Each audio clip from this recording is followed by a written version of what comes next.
عقل مندی کے ہاتھ میں ہونی چاہیے. جس بہادری کی لگام عقل مندی کے ہاتھ میں نہ ہو وہ بہادری کھائی میں جا کے گرتی ہے ہلاکت کے. تو جو بہت جوش والے ہوتے ہیں ہم کو بہت پسند آتے ہیں، وہ ماشاءاللہ کہ کسی سے ڈرتا نہیں ہے. کیا بولتا ہے؟ علماء ڈرپوک ہے، علماء حکمت کے نام پر ڈرتے ہیں، بزدل ہیں. تو اس کے ذریعے سے ایسا ہوا ہے.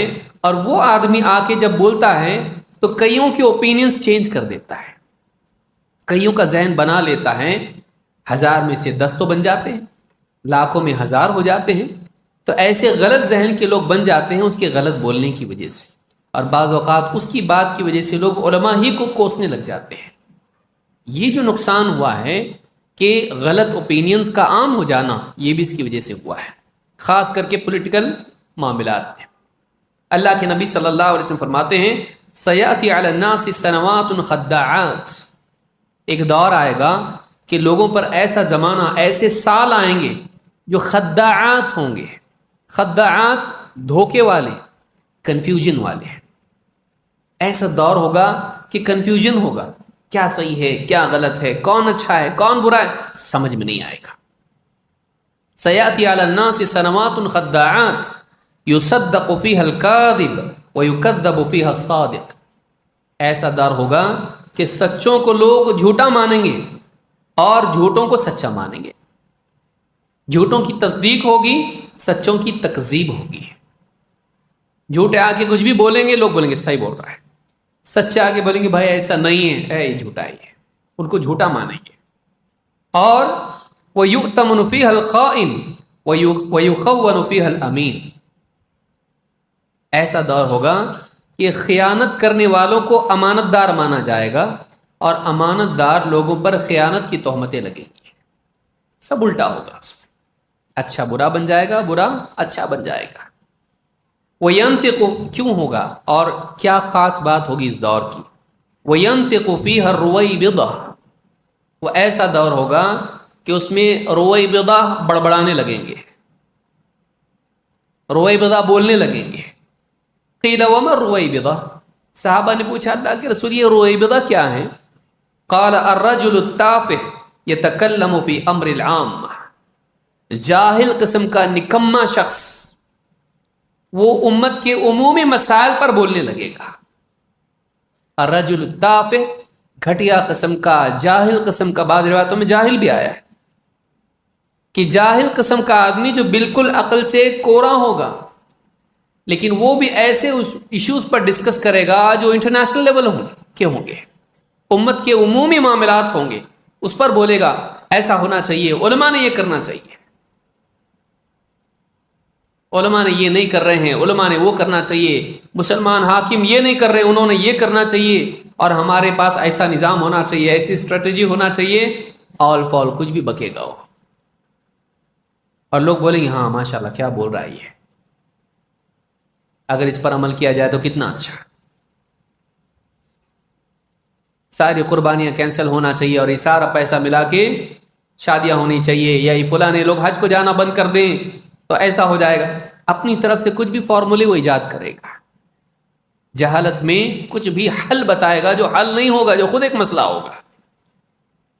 تو ایسا دور آئے گا جس میں بولنے والے ہوں گے جن کے پاس لیاقت نہیں ہوگی، صلاحیت نہیں ہوگی، علم نہیں ہوگا، ہمدرد نہیں ہوں گے، شوقین لوگ ہوں گے، بولنے کا شوق ان کو ہوگا.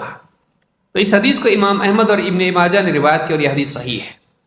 نمبر 9، سوشل میڈیا کے ذریعے سے منافرت کا ماحول بھی بنا ہے اور بن رہا ہے، چاہے وہ مسلکی اعتبار سے ہو یا وہ کمیونل لیول پر ہو. آپ دیکھیے آج واٹس ایپ کے ذریعے سے لوگوں کے گروپ بنے ہوئے ہیں اور اس کمیونٹی کے بارے میں اور اس کمیونٹی کے بارے میں آپس میں میسیجز کیسے سرکولیٹ ہوتے، خاص کر کے مسلمانوں کے بارے میں. ایک لابی ہے اچھی خاصی جو لوگوں کو اور اپنے لوگوں کو مسلمانوں کے خلاف بھڑکاتی ہے. اور مسلمانوں میں بھی تو ایسے لوگ ہیں جو بے وجہ مسلمانوں کے جذبات کو بھڑکا کے لڑنے والے بنا دیتے، ان کو چھوٹے چھوٹے ایشوز کو بڑا بنا دیتے. ایک دم چلو نکلو بزدلو، کب تک بیٹھو گے گھر میں چوڑیاں پہن کے، نکلو باہر نکلو. اور پٹائی ہوتی پولیس کی طرف سے، کس کی ہوتی؟ جا کے مسلمان بیٹھتے جیل کے اندر، پھر یہ ٹفن لے کے جاتا اس کے لیے، یہ تو اپنے گھر میں رہتا، پھر یہ اعلان کیا تھا اور غائب ہو گیا۔ مسلمان نوجوان آپ دیکھیے کتنے علاقوں میں، مسلمان میں علاقوں کے نام بھی نہیں لینا چاہ رہا ہوں، کتنے علاقوں میں مسلمان نکلے اور پھر اس کے بعد جا کے جیلوں میں بیٹھے اور کوئی پوچھنے والا نہیں، پریگننٹ بچیاں بھی اس میں، ایسے کیسز ہوئے۔ بتائیے، مسلمانوں کے جذبات کو بھڑکانا اور انہیں بازاروں میں راستوں پر نکال دینا، اور پھر جا کے وہ قدم اٹھائیں کچھ بھی اور جوش میں آ جائیں، اور اس کے بعد ان کی جان و مال کا نقصان، ان کے کریئر تباہ ہو جائیں، ان کی زندگیاں خراب ہو جائیں، یہ بھی ایک بڑا مسئلہ ہے۔ تو منافرت جو ہے میڈیا کے ذریعے سے، یا مسلکی منافرت، ابھی تو تھوڑا کم ہو گیا، لیکن ایک وقت ایسا تھا جب واٹس ایپ نیا نیا آیا تھا، گروپس بن رہے تھے، لو اس کو گروپ میں حنفی، دیوبندی، بریلوی، اہل حدیث آپس میں گروپ میں کسی کو لے لیا، مناظرہ، کس ٹاپک پہ بات ہو، ماشاءاللہ سب اس میں، ہاں ایک البانی ہے، ایک بن باز ہے، ایک ابن عثیمین ہے اس کے اندر، اور غلطی سے امام بخاری بھی آ گئے اس کے اندر۔ اس کی سند پر بحث کی جائے، سند کی اسپیلنگ معلوم نہیں ہے اس کو، لیکن یہاں وہاں سے توڑ جوڑ کے بحث، اور پھر بحث کرتے کرتے کرتے کرتے کرتے، کیونکہ انسان ہے نا، تو انسان کا ایک لیول ہوتا ہے، اس کے بعد سامنے والا جب نہیں مانا تو یہ اپنے کپڑوں سے باہر آ جاتا ہے، پھر ایک دوسرے پر لعنتیں، پھر گالیاں تک۔ اب دیکھیے ہم میں سے سبھی لوگ اس کو جانتے ہیں، میں نہیں سمجھتا کوئی بولا اتنا ہوگا جس کو معلوم نہیں ہے کہ گروپس کے اندر ڈیبیٹ کرنے والے کون؟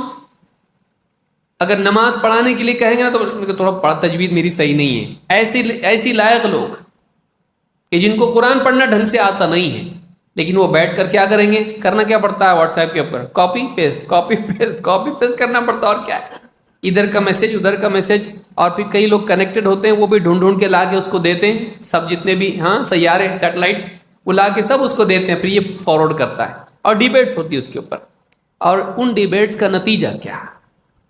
ان ڈیبیٹس کا نتیجہ نفرت، کئی قتل اس کی وجہ سے ہوئے ہیں، کئی قتل اس کی وجہ سے ہوئے ہیں، اتنی نفرتیں پھیل گئی، اور لوگ پھر جیسے ایک دوسرے کو سلام کرنا بھی بند کر دیے تھے، ایک وقت ایسا آیا تھا، لیکن بعد میں سیاسی حالات ملک کے ایسے بگڑ گئے کہ سارے لوگ بولے جانے دو بھائی، جھگڑے مت کرو، بعد میں ایسے ہو گئے سب لوگ، سیاسی حالات خراب ہونے کی وجہ سے تھوڑے نرم پڑ گئے، ورنہ اتنی نفرتیں ہو گئی تھی کہ اچھے اچھے لوگ ایک دوسرے کو سلام تک نہیں کرتے تھے۔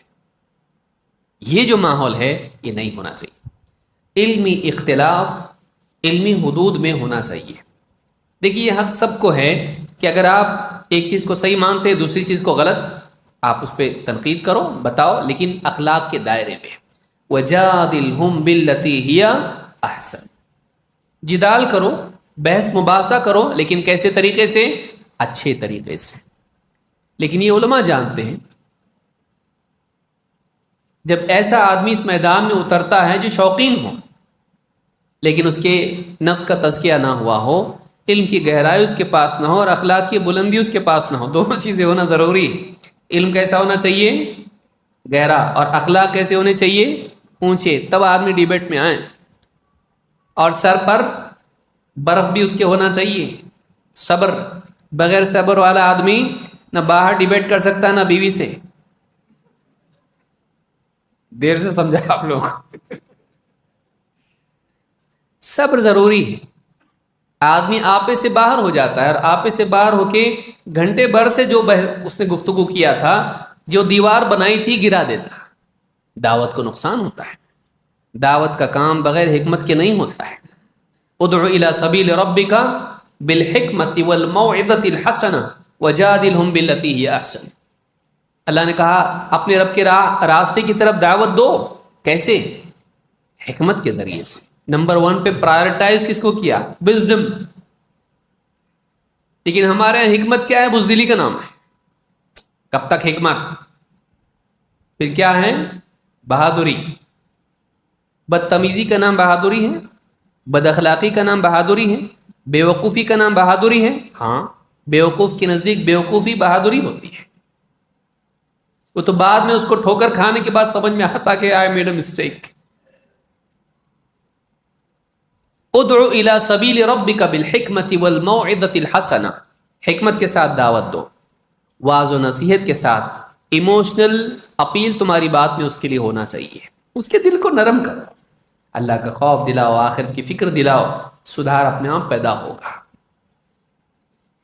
اور اگر وہ کسی غلط چیز پر قائم ہے اور تم کو غلط بول رہا ہے اور وہ اپنے آپ کو صحیح بول رہا ہے اور انٹلیکچوئلز میں سے ہے، مانتا نہیں، اس کے پاس اپنا ایک ایجنڈا ہے، اس سے ڈیبیٹ کرو، وجادلہم باللتی ہی احسن، اس سے بہتر طریقے سے جدال کرو۔ جیتنے کے لیے اسلامی اخلاق کو کھو مت، ڈیبیٹ جیتنے کے لیے دین کو مت کھو، اخلاق کو مت کھو، اپنے آپ کو مت کھو۔ کیا آدمی ڈیبیٹ والا کہے مجھ کو نہیں معلوم تھا آپ اتنے بدتمیز ہو؟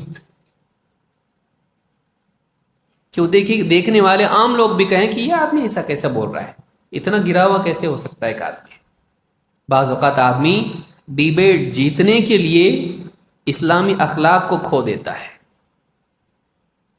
یہ جو نفرت کا ماحول بنا اور آج بھی بن رہا ہے، آج خاص طور سے کمیونل لیول پر ہی بن رہا ہے کہ سماج میں ایسے لوگ ہمیشہ ہوں گے اور ہر کمیونٹی میں ہوں گے، وہ نہیں چاہیں گے کہ امن امان قائم رہے، ان کا اپنا پولیٹیکل یا ریلیجس یا کوئی اور ایجنڈا یا پیسوں والا ایجنڈا ہو سکتا ہے، اس کی بنیاد پر وہ لوگ چاہیں گے کہ نقصان ہو، قومیں لڑیں آپس میں، اور ان کے لیے بہت اچھا ذریعہ بن جاتا ہے کیا؟ Social media. اور وہ آ کے اس پر ایسی بھڑکاؤ باتیں کہتے ہیں، پھر کوئی آ کے کمنٹ کرتا ہے، پھر اس کے اوپر کمنٹ ہوتا ہے، اور پھر اس کی وجہ سے ایک فساد برپا ہو جاتا ہے۔ تو آپس کی نفرتوں کے بڑھنے میں بھی اس کا بڑا دخل رہا ہے۔ اسی طرح سے 10ویں چیز، دہشت گردی اور کم فہم نوجوانوں کا شکار۔ بہت بڑا ذریعہ انٹرنیٹ اور سوشل میڈیا، خاص کر کے فیس بک اور اس طرح کے کچھ ویب سائٹس، مسلمان نوجوانوں کو اپنی طرف کھینچنے کے لیے، اپنے پولیٹیکل ایجنڈا کا شکار بنانے کے لیے مسلسل کل بھی حرکت میں تھے، آج بھی ہے، جس میں اخوانی لابی نمبر 1 پر ہے۔ ہو سکتا ہے میری بات کسی کو کڑوی لگے، لیکن جو ہے میں بتا رہا ہوں۔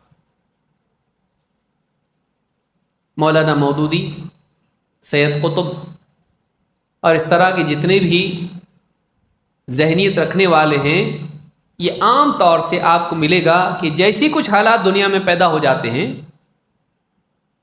مسلمانوں کے ایشوز پیدا ہو جاتے ہیں، فوراً میڈیا میں آ جاتے ہیں۔ سعودی عرب کیا کر رہا ہے، مسلمان حاکم کیا کر رہے ہیں، مسلمان علماء کیا کر رہے ہیں، کوئی کچھ نہیں کر رہا ہے، نوجوانوں کو کچھ کرنا پڑے گا۔ کیا کرنا پڑے گا؟ جذبات بھڑکا کے ان کو اپنے ایجنڈا میں، اور اس طرح کی جو IS جیسی تنظیمیں ہیں، ISIS یا اس طرح کی اور بھی تنظیمیں جو بھی ہیں، وہ مسلمان نوجوانوں کو شکار بناتی ہیں۔ مسلمان کی محبت، اسلام کی محبت، دین کے لیے کچھ کرنے کا جذبہ، اس جذبے کو ہائیجیک کر کے، اس کو لے کر اس کو کہیں بھی بھگا دیتے ہیں، کسی بھی غلط راستے پر لگا دیتے ہیں۔ وہ ڈیٹا آتا کہاں سے ہے؟ ایک پوری لابی لگی ہوئی ہے، جیسے ہی کچھ ہوا فوراً ویڈیوز آنے شروع ہوں گے، آڈیوز آنے شروع ہوں گے، بڑے بڑے آرٹیکلز آنے شروع ہو جائیں گے جو جذبات کو آپ کے بھڑکاتے ہیں۔ دیکھیے، مسلمانوں کے برے حالات پر مسلمان کا دکھی ہونا اور اللہ رب العالمین سے دعا کرنا، اور اگر اس کے بس میں کچھ ہے اس کو بھلا کرنے، سدھار کے لیے کرنا، یہ تو ایک دینی ذمہ داری ہے۔ لیکن آپ کسی اور ملک میں ہو رہا ہے اور آپ کے ہاتھ میں کچھ بھی نہیں، آپ کر کیا رہے ہیں؟ کسی مسلمان نوجوان کو آپ نے بھڑکا دیا، دیکھو ایسا کر رہے ہیں مسلمانوں کے ساتھ، اور وہ صبح سے شام تک غصے میں ہے، جا کے وہ کسی کو پیٹ دے گا، پارکنگ کا جھگڑا، چھوٹا جھگڑا بڑا مرڈر تک پہنچ سکتا ہے، وہ قتل تک جا سکتا ہے۔ جذبات کو بھڑکانا، مسلمانوں کو غصے میں لانا، اور پھر علماء کے خلاف بدظن کر دینا ان کو کہ علماء کچھ بھی نہیں کرتے ہیں، نکمے ہیں علماء، نعوذ باللہ، مسلمان حکام کچھ کام کے نہیں، اتنی ساری حکومتیں کچھ کام کی نہیں۔ لیکن اس کو اگر بٹھا دیا جائے خاندانی جھگڑے میں، یہ نہیں بولتا ہے تو صحیح ہے تو غلط ہے، وہ کیا کرتا ہے؟ سمجھداری سے مسئلہ حل کرو۔ جب اس کو بٹھاتے ہیں حل کرنے کے لیے، تو یہ وائلنس پہ حل نہیں کرتا ہے، جبکہ امت کے مسائل وائلنس سے حل کرانا چاہ رہا ہے، لیکن اپنے خاندانی مسائل آتے ہیں، جب بیٹی کا مسئلہ آتا ہے، اپنی بہن کا مسئلہ آتا ہے جب اپنی، تو بہن کو سمجھاتا ہے تھوڑا ایڈجسٹ کر کے چل، ہے وہ ایسا، اب کیا کرے گی تو، تیری زندگی خراب ہو جائے گی، 4 بچے ہیں تیرے، آگے بیٹھ جائے گی ادھر، ہم نہیں سنبھال پائیں گے، ہماری کیپیسٹی نہیں ہوتی، ابا ریٹائرڈ ہیں، دیکھ میرا ایسا ہے، اور میں تیرا مسئلہ ہو جائے گا، تھوڑا بہت ایڈجسٹ کر، اس کو کوشش کریں گے اس کو سدھارنے کی۔ داماد کے بارے میں، بہنوئی کے بارے میں یہ تیرا نظریہ ہے، جبکہ وہ شراب پیتا ہے، جوا کھیلتا ہے، نماز نہیں پڑھتا ہے، لیکن حکام کے بارے میں ہٹاؤ ان کو، ان کے خلاف بغاوت کرنا چاہیے۔ بہن کو کبھی نہیں سمجھاتا شوہر کے خلاف بغاوت کر، بچوں کو کبھی نہیں بولتا ہے کہ بغاوت کرو، لیکن ذاتی معاملات میں اصول ایک ہے، امت کے معاملات میں اصول ایک ہے، بھڑکانا۔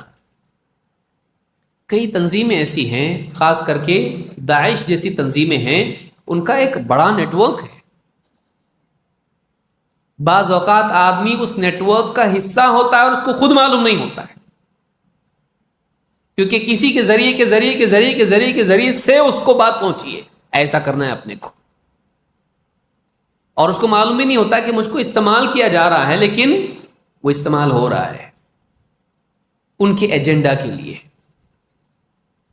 علماء سے کاٹ رہا ہے، ماں باپ سے کاٹ رہا ہے، اصل کرنے کا کام یہ ہے، سارے کام چھوڑا کے اس کام میں لگا رہا ہے۔ سیکرٹلی ہم کو کچھ کرنا چاہیے، ٹیم ایک بنانی چاہیے ہم کو، اور پھر اقدامات ایسے کرنے چاہیے، کر نہیں پاتے کچھ۔ کیا انٹیلیجنس اتنی بھولی بھالی، آپ سب کچھ کر رہے اور ان کو معلوم نہیں ہے؟ سب معلوم ہوتا ہے ان کو، وہ انتظار میں ہوتے ہیں کہ یہ کچھ ایسا کرے کہ اس کے خلاف قانونی کارروائی کی جا سکے، اور ایک نہیں، پورا ہم کو چھتا چاہیے، ایک مکھی نہیں چاہیے، سمجھ رہے ہیں؟ ایک مکھی نہیں چاہیے ہم کو، پورا چھتا چاہیے ہم کو۔ اس سے کنیکٹڈ جتنے لوگ ہوتے ہیں وہ سب کو ایک ساتھ لے لیتے ہیں۔ آپ کئی تنظیموں کے بارے میں آپ دیکھیے، وہ تنظیمیں پنپنے دی گئیں اور وہ تنظیمیں خوش تھیں، ماشاءاللہ کوئی ہمارا کچھ بگاڑ رہا نہیں، ہم پریڈ بھی کر رہے ہیں۔ پھر اچانک تنظیمیں بند ہو گئی، کیا کیا کوئی؟ کہاں ہے تمہاری طاقت؟ کہاں ہیں تمہارے مسائل؟ کہاں ہیں تم؟ پھر سب چھپتے پھرتے ہیں۔ یہ کون سی بہادری ہے؟ علماء کو بزدل بولتے ہیں، علماء آج بھی ممبر پر سے بول رہے ہیں جو بولنا چاہیے، لیکن علماء کو بزدل بولنے والے اور بہادری کا سبق امت کو دینے والے جب امتحان کی گھڑی آتی ہے خود دوسروں سے زیادہ بزدل ثابت ہوتے ہیں۔ لیکن جو لوگ پکڑے جاتے ہیں، اچھا جو ہوشیار قسم کے ہوتے ہیں وہ تو سب، کوئی دبئی جاتا ہے، ہاں کوئی کینیڈا جاتا ہے، اور کوئی امریکہ، اور کوئی کہیں اور چلا جاتا ہے۔ جو پھنسے ان کا کیا؟ جو پھنسے ان کا کیا؟ ان کے ماں باپ، ان کے بیوی بچے، ان کی بہنیں بیٹھی ہوئی جن کے نکاح نہیں ہوئے، بچے جیتے جی یتیم ہو گئے، باپ، لڑکا پیدا ہوا تو باپ کو اب تک دیکھا بھی نہیں اس نے، 2 سال کا ہو گیا، ان کا کیا؟ وہ تو سوچتا ہے کہ میں تو قربانی دے رہا ہوں، لیکن اس کو استعمال کیا گیا۔ جس نے قربانی کا سبق اس کو دیا وہ صف میں آگے نہیں تھا، وہ کہیں اور بیٹھ کے بول رہا ہے میں یہاں سے چلا رہا ہوں سب کچھ۔ کتنے نوجوان ہیں جیلوں میں بیٹھ کے ان کی زندگیاں خراب ہو گئی، جہاد کے نام پر ان کو استعمال کیا گیا، کوئی جہاد واد ہوا نہیں۔ جہاد دہشت گردی کا نام نہیں ہے، جہاد کے لیے مسلمانوں کا کوئی سردار ہونا چاہیے کہ نہیں، حاکم ہونا چاہیے کہ نہیں، کہ اندھے جھنڈے کے نیچے آپ لڑو گے؟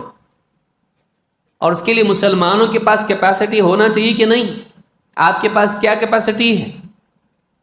اور آپ ایک ملک میں رہ رہے ہو جہاں قوانین آپ کی شریعت کی نفاذ کے لیے بھی ہیں، محدود دائرے میں ہیں، لیکن ہے نا، مساجد آباد ہیں، دعوتی ادارے ہیں، مدرسے ہیں، آپ اپنے گھروں میں دین پر چل رہے ہو، آپ کی بیویاں دین پر چل رہی ہیں، بچے دین پر چل رہے ہیں، آپ کے لیے روک ٹوک نہیں ہے، کچھ معاملات میں تنگیاں ہیں، کہاں نہیں ہیں؟ کہاں نہیں ہے آپ کے لیے؟ ہر جگہ آپ کے لیے کچھ نہ کچھ تو محدودیت ہوگی۔ آپ اس پر راضی نہیں ہو، آپ چاہتے ہو اسلامی نظام آئے، آپ کے گھر میں آیا، آپ کی گلی میں آیا، آپ کی کالونی میں آیا؟ نہیں، آپ وہاں تو نہیں لا سکتے، آپ پورے ملک میں اور پوری دنیا میں لائیں گے. سوچیے اس کو. لیکن بیچارہ نوجوان ہمارا کیسا رہتا، دل اس کا صاف رہتا، وہ آ جاتا باتوں میں. یہ علماء کے پاس مت جانا، ویریفائی مت کرنا ان سے، وہ کسی نہ کسی طرح سے تم کو گول گول گول گھما کے چھوڑ دیں گے. وہ تم کو بیوقوف بناتے ہیں، خود بھی کچھ نہیں کرتے، دوسروں کو بھی کرنے نہیں دیتے. علماء خود بھی نہیں ڈوبتے، دوسروں کو بھی ڈوبنے نہیں دیتے. یہ خود ڈوبتے نہیں، دوسروں کو ڈبو دیتے ہیں. آپ بتائیے، جتنے بھی لوگ رہتے ہیں کسی بھی تنظیم کے، اصل لوگ نہیں پکڑے جاتے، باقی لوگ پکڑے جاتے ہیں، اور اصل لوگ غائب ہو جاتے ہیں. کیوں ایسا؟ کتنا بڑا طبقہ نوجوانوں کا زندگیاں ان کی برباد ہو رہی. تو یہ ایک بڑا مسئلہ ہے جو دہشت گردی کا مسئلہ ہے. کئی ایک نوجوان ہوتے ہیں جن کے ذہن اس راستے سے، اور بعض اوقات تو وہ مسلمان بھی نہیں ہوتے ہیں جو اس کا ذہن خراب کر رہے ہوتے ہیں. وہ چاہتے ہیں کہ کچھ کریں مسلمان تاکہ اسلام کا نام خراب ہو. ان کو معلوم ہے آؤٹ پٹ کچھ نکلنے والا نہیں. 2001 سے لے کے 2024 25 سال ہو گئے ابھی تقریباً. 9/11 کے بعد سے ہمارا کیا اچیومنٹ ہے بتائیے؟ پولیٹیکل لیول پہ کچھ ہے؟ جتنی تنظیمیں اس طرح کی ہیں جنہوں نے کہا کہ ہم اسلامی نظام لانا چاہتے ہیں، کیا کیے وہ لوگ؟ کہاں ہیں؟ بھئی ایک آدمی سفر کرتا ہے، ٹھیک، میں یہاں سے یہاں تک پہنچا، پھر یہاں پہنچا، پھر یہاں پہنچا، ٹھیک ہے، منزل تک نہیں پہنچا، کہاں تک پہنچا؟ گھر پہ ہی بیٹھا ہوا اور بولے میں مسافر ہوں، قصر پڑ رہا ہے. تو نکلا ہی نہیں ابھی تک. تو کیا کیا؟ پہنچا کہاں تو اب تک؟ دوسری تنظیمیں جو لوگوں کی اصلاح والی ہوں یا فلاحی ہوں یا دینی دعوت تنظیمیں ہوں، وہ اپنے کام میں لگی ہوئی ہیں. انہوں نے گول اپنا بنایا، اس کو اچیو کرنے میں کہیں نہ کہیں تو پہنچے ہیں. لیکن تو کہاں پہنچا؟ تمہاری تنظیم جو سیاسی تنظیم تھی کہاں پہنچی؟ کیا اچیو کیا تم لوگوں نے؟ نہیں ہم کر رہے، ہاں نتائج نہیں دیکھنا چاہیے. کوئی بات ہے؟ نتائج نہیں دیکھنا چاہیے؟ کیسے نہیں دیکھنا چاہیے؟ بھائی آپ کہاں سے کہاں پہنچے آپ کو نہیں دیکھیں گے؟ پھر آپ دوسروں کے نتائج کیوں دیکھ رہے ہو؟ دوسروں کے نتائج. اہل حدیث نے کیا کیا؟ اہل حدیث نے کیا کیا؟ امت میں شرک اور بدعت کے تعلق سے جو اویئرنیس تھا نہیں آیا. دوسرے لوگ مان رہے ہیں اس بات کو. امت میں حدیثوں کے بارے میں بے احتیاطی دور نہیں ہوئی. اچھے بول رہے ہیں آپ صحیح حدیث ہے بھائی، ضعیف نہیں. امت کو تصوف کے اس جال سے، پیر پرستی سے نکال کے سنت کے مطابق اخلاق برتنا، یہی ہمارے لیے کافی ہے، یہی ہمارا زہد ہے، سنت ہی ہمارے لیے کافی ہے. یہ مزاج نہیں بنا. پڑھا لکھا طبقہ بھی آج کمپنیوں میں جاب پہ اور اس کو داڑھی ہے، یہ اچیومنٹ نہیں ہے. بچیاں آج پردے میں ہیں. کتنی بچیاں دینیات کا کورسز کر رہی ہیں، پڑھ رہی ہیں مدارس میں. مدارس کے علاوہ کئی ایسے ادارے ہیں جہاں پڑھ رہی ہیں. یہ اچیومنٹ نہیں ہے، یہ کرنے کا کام نہیں ہے. لیکن یہ بتایا جاتا یہ سب سیکنڈری چیزیں ہیں. پرائمری چیز کیا ہے؟ دیکھو، جب تک کہ انجن نہیں ملے گا اپنے کو، ٹرین کا ڈبے نہیں ملیں گے. پہلے انجن پہ قبضہ کرنا پڑے گا، گورنمنٹ آنا چاہیے اپنی. اتنا آسان ہے. بڑی بڑی پارٹیاں پریشان ہیں بھائی، نہیں ہو پا رہا. تو کرے گا کیا؟ کرے گا تو بتا، تیرا خاکہ تو بتا. خاکہ کچھ بھی نہیں ہے. گھوم پھر کے اب جب پولیس پکڑ کے لے جاتی ہے، جیل میں ڈال دیتی ہے، تو ملنے والوں کو کیا بولتا ہے؟ الحمدللہ، یا میرے ہاتھ پہ 3 لوگ مسلمان ہوئے، دعوت کا کام ماشاءاللہ اچھا چل رہا. اللہ کے بندے باہر کر سکتا تھا نا تو. اس کے لیے اندر جانے کی ضرورت کیا تھی تجھ کو؟ اندر جا کے کیا کر رہا ہے تو؟ اب وہاں ریولوشن لا رہا ہے، پٹائی ہوگی. وہاں ریولوشن کی بات نہیں ہے. وہاں نہیں بول رہا ہے جتنے قیدی ہیں سب کو جمع کر کے یہاں اسلامی نظام آنا چاہیے، بولتا. وہاں ان کے جیل کے نظام میں برابر چلتا، وہی یونیفارم، وہی سارا ٹائم ٹیبل، سب کچھ اس کی طرف. اور وہاں پرمیشن سے کتاب لے کے درس بھی دیتا. تو مولوی صاحب یہاں درس دے رہے تھے، بزدل تھے. اب تو اندر جا کے درس دے رہا ہے، تو فرق کیا ہے؟ سمجھ رہے بات کو؟ گھوم پھر کے وہیں تو آیا تو، پھر پہلے تو باہر تیرے لیے، اب باہر ہی آ کے بھی دعوتی کام نہیں کر سکتا ہے۔ اس کا اسپیچ رکھ کے دکھاؤ کہیں پہ، پوسٹر پہ نام ڈال کے دکھاؤ، اس کا نہیں ہو سکتا ہے۔ کیوں؟ اب یہ آروپی ہو گیا ہے، اب یہ نہیں کر سکتا کچھ۔ پہلے دعوت کے اتنے سارے مواقع تھے، تو نے ناقدری کی اس کی، اصل کام سیاسی کام کو قرار دیا۔ اب جا کے تو واپس گھوم پھر کے کیا آ رہا ہے؟ ذہن بنانا چاہیے لوگوں کا۔ یہ جو سوشل میڈیا ہے، اس کے ذریعے سے ہمارے نوجوانوں کا اس طرح سے ذہن خراب کیا گیا، اور وہ پولیٹیکل روبوٹس بن گئے۔ اسلامی نظام قائم ہونا چاہیے، تو یہ ایک بڑا مسئلہ اس دور کا ہے جس کے شکار نوجوان ہیں۔ اللہ کے نبی صلی اللہ علیہ وسلم کی حدیث آپ دیکھیے، حکمران کے خلاف بغاوت کرنا اسلامی تعلیمات میں نہیں ہے، کیونکہ اس کی وجہ سے نقصان ہوتا ہے، حاصل کچھ بھی نہیں ہوتا ہے۔ ہاں، اگر آپ کی پہنچ حکمران تک ہے، آپ نصیحت کیجئے اس کو۔ اللہ کے نبی صلی اللہ علیہ وسلم فرماتے ہیں، من اراد ان ينصح لذي سلطان فلا يبده علانیۃ، جو کسی سلطان حاکم کو نصیحت کرنا چاہے، وہ کھلم کھلا اس کے سامنے بات نہ کرے، ولیکن یعنی اس کے عیوب کو لوگوں کے سامنے بیان نہ کرے، ولیکن یأخذ بیدہ فیخلو بہ، لیکن اس کا ہاتھ پکڑ کے اس کو اکیلے میں لے جائے، فإن قبل منہ فذاک، اگر وہ اس کی بات مانے ٹھیک ہے، کافی ہے، وإلا کان قد ادى الذی علیہ، اگر وہ نہ بھی مانے اس کی بات کو، اس نے اپنی ذمہ داری پوری کر دی، اس نے اپنی ذمہ داری پوری کر دی۔ امام ابن ابی عاصم نے السنہ میں اس کو روایت کیا، اور یہ حدیث صحیح ہے۔ یعنی بتایا گیا کہ حاکم کے خلاف بغاوت نہیں، لوگوں کو اس کے خلاف بھڑکانا نہیں، بلکہ اس کو اگر تم پہنچ کے اس تک نصیحت کر سکتے ہو کسی بھی ذریعے سے، تنہائی میں، اس کی عزت خراب کیے بغیر اس کو تم سمجھاؤ۔ اسلامی حکومت ہو تو یہ اصول ہے، غیر اسلامی حکومت میں ہم جی رہے ہوں، اگر ہمارے پاس ذریعہ اس تک بات پہنچانے کا، علماء کی کمیٹی ایک کوئی ہو، علماء کا وفد ہے، جا کے براہ راست حاکم سے مل سکتا ہے جو غیر مسلم ہے، چاہے امریکہ ہو، چاہے کوئی ملک ہو یا ہمارا ملک ہو، اور جا کے اپنی بات رکھ سکتا ہے۔ اور راستہ آپ کے پاس کیا ہے؟ سڑکوں پہ نکلنا، سڑکوں پہ آپ نکلو گے اندر کر دیں گے سب کو، کیونکہ وہ کنٹرول میں نہیں رہے گا، کوئی بھی آدمی آئے گا پتھر مارے گا، معاملہ پورا بکھر جائے گا۔ کس نے پتھر مارا؟ پولیس کو کس نے پتھر مارا؟ اس بھیڑ نے مارا، سب کو مار پیٹ کر کے اندر ڈال دے گی۔ کوئی بھی آدمی آپ کی بھیڑ میں آ سکتا ہے جو آپ کا دشمن ہو، آپ کے کاز میں شریک ہو کر آپ کے معاملے کو خراب کر سکتا ہے، اور ہوا ایسا۔ لیکن ہم لوگ ہیں کہ اس سے سبق لیتے نہیں۔ آگے کے حالات اور زیادہ برے ہو سکتے اگر ہم سبق نہ لیں۔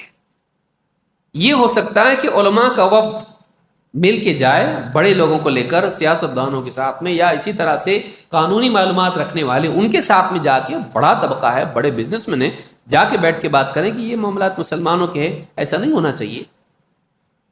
اس میں کچھ نہ کچھ امید ہو سکتی ہے۔ اس میں امید ہے، اول تو حکومت دھیان بھی نہیں دیتی پروٹیسٹ کے اوپر، کسانوں کی پروٹیسٹ پہ کتنا دھیان دیے، کتنے لوگوں کی جان گئی، ان کے لیے روٹین نہیں ہے، چلتے رہتا، کرتے کچھ دن تھک جاتے چھوڑ دیتے، ان کو معلوم ہے۔ دو، اگر اس طرح کا معاملہ ہو، کچھ گڑبڑ ہوتی ہے، اس کے بعد سب کو لے کے جمع کر دیتے ہیں، پھر کتنوں کی زندگیاں، کریئر اور اس کی سب معاملات خراب ہو جاتے ہیں۔ تو ہم وہی چیز ریپیٹ کرتے کرتے کب تک ریپیٹ کریں گے اس کو؟ سوشل میڈیا کے ذریعے سے، عرب سپرنگ کس کے ذریعے سے آیا؟ فیس بک کے ذریعے سے آیا۔ آپ ہسٹری نکال کے دیکھیے، کچھ پڑھے لکھے لوگ جو باہر کے ملکوں میں جمع تھے، انہوں نے وہاں سے فیس بک پہ ڈالنا شروع کیا، جمع ہو، پبلک کو جمع کیے، عرب سپرنگ آیا۔ بہت خوش ہوئے وہ لوگ جو سیاسی ریولوشن کے قائل تھے۔ اس کے بعد ان ملکوں کا کیا ہوا اچھا، دیکھیے جا کے کیا فائدہ ہوا اس سے، کیا اچھے حالات آئے، کیا چینجز آئے اس میں۔ ہم برے کو ہٹا کے اس سے برا لاتے ہیں، حالات نہیں بدلتے ہیں بلکہ بگڑتے ہیں۔ اس کے بالمقابل کئی اور کام ہیں کرنے کے جو کیے جا سکتے ہیں. مسلمانوں کو توحید اور اتباع کی دعوت دے کر ان کو سدھارا جا سکتا ہے. کہیں یہاں نہیں تو کم سے کم مرنے کے بعد تو مت پٹائی ہو تیری. یہاں برے حالات ہے ٹھیک ہے، قبر میں تو برے حالات نہ ہو تیرے، حشر میں نہ ہو، پل صراط پر نہ ہو، کم سے کم اس سے تو بچا سکتے اس کو. یہاں کے چکر میں وہاں کا بھی رہ گیا. تو یہ جو چیز ہے سوشل میڈیا کے ذریعے سے ایک بڑا طبقہ نوجوانوں کا رات دن پولیٹیکلی موٹیویٹ ہو رہا ہے. اس کا ذہن خراب کیا جا رہا ہے. یہ بھی ایک بڑا مسئلہ ہے، یہ بھی ایک بڑا مسئلہ ہے، اور حاصل اس کا کچھ بھی نہیں ہے، زندگیاں خراب ہو رہی ہیں. تو یہ 10 چیزیں تھیں جو سوشل میڈیا کے ذریعے سے کسی نہ کسی اعتبار سے، چاہے وہ ایمانی اعتبار سے ہو، غلط معلومات، چاہے وہ عبادات کی خرابی ہو، چاہے وہ خاندان کی خرابی ہو، چاہے وہ دینی اعتبار سے یا سماجی اعتبار سے خرابی ہو، سیاسی اعتبار سے خرابی ہو، یہ سارے مسائل پیدا ہو رہے ہیں. اور اس میں آپ کو کہیں نہ کہیں یوٹیوب، فیس بک خاص طور سے دکھائی دے گا، یا انٹرنیٹ پہ جو بھی ویب سائٹس ہیں اس طرح کی چیزیں آپ کو ملیں گی، جس کے ذریعے سے غلط معلومات کے ذریعے سے لوگوں کی زندگیاں خراب کی جا رہی ہیں. اللہ تعالیٰ ہم کو سمجھ عطا فرمائے. یہ کچھ چیزیں تھیں جو اس تعلق سے جو اس کے نقصانات ہیں. آنے والی مجلس میں مزید باتیں ہم دیکھیں گے، اور پھر یہ بھی دیکھیں گے کہ سائیکولوجیکل لیول پر ہم کو کیا نقصان اس کا. اور میں شروع سے آپ کو بتا دیا تھا کہ شاید وقت اس کے لیے کافی نہیں، کیونکہ بلا ایسی بڑی ہے، یہ اس کو سمجھائے بغیر سمجھ میں آنے والا نہیں ہے. اللہ تعالیٰ ہم سب کو سمجھ عطا فرمائیں اور اس کا صحیح استعمال کرنے والوں میں سے بنائیں. مزید باتیں انشاءاللہ ہم نماز کے بعد دیکھیں گے. اقول ھذا واستغفر اللہ لی ولکم.